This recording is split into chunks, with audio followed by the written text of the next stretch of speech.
And they were lost at sea for 42 days,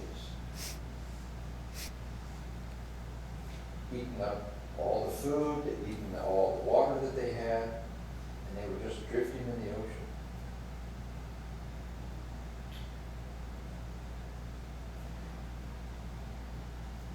Years later, there was a young couple that just got married, and they were over in, I think, New Jersey or one of those East Coast states, Massachusetts, maybe Rhode Island or something. They were walking out to the pier just to enjoy the evening.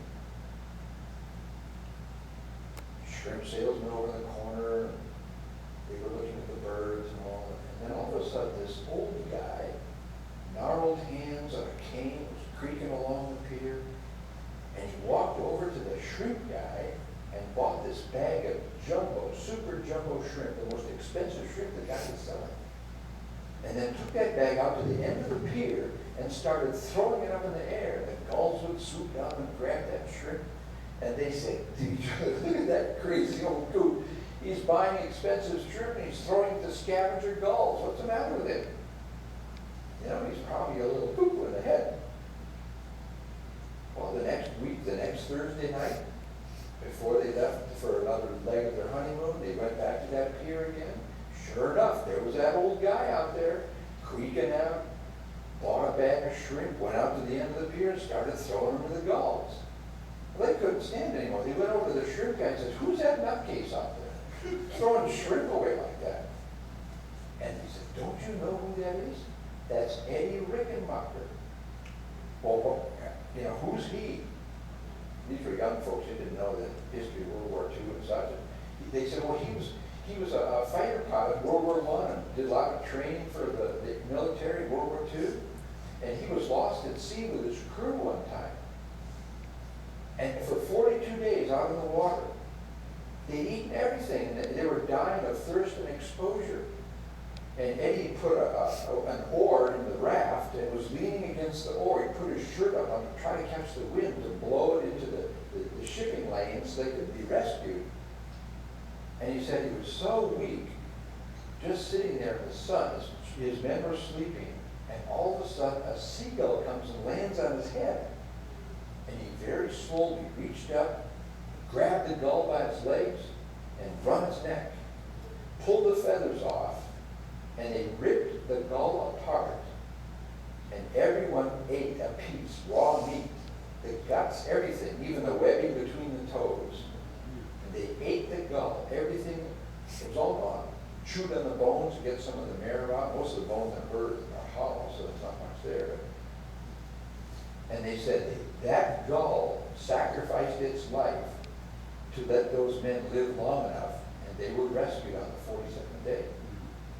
And Eddie Rickenbacker was so grateful to the Lord for allowing the Lord to bring that gull to his head so he could grab it and save the lives of his men and his own life. Every Thursday night, Eddie Rickenbacker would go out on that pier and throw those shrimp to the gull's descendants, thanking them for what their ancestor, their father gull, whatever, gave his life to save their lives. So he was feeding the offspring. True story, folks. And our Father in heaven has done the same thing for you and for me. He sent his Son to this planet. He who knew no sin was made sin for you and for me.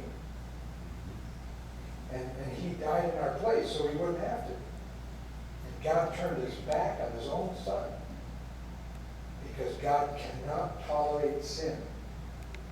It's got to be paid for somehow. And fortunately, the Lord willingly, though in his humanity, Lord, if there's any possibility of another way, let this cup, let this responsibility pass from me. But nevertheless, not what I will, your will be done.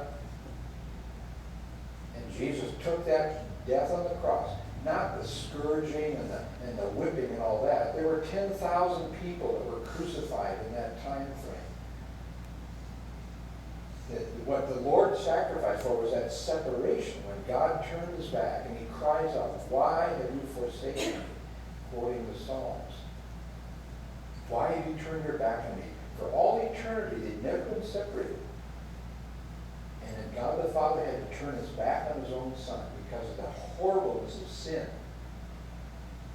Couldn't look upon it. But Jesus, with his infinite life, paid the price for the world. The Bible tells us that he bought the field. Paid the price.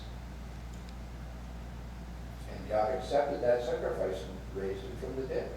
And the Lord said, I lay down my life and I have power to take it up again. And he gave that life, experienced that separation from God so we wouldn't have to. And now all he says is, will you trust me with your soul's eternal destiny? All you need to do is take me at my word. Look what I have done even before you were born. And the apostles wrote letters about it. We have it in the Bible. And you can trust him. You're not going to have any weird feelings. God doesn't work that way. It's a promise that he made, and you can believe the promise because he lived up to his word.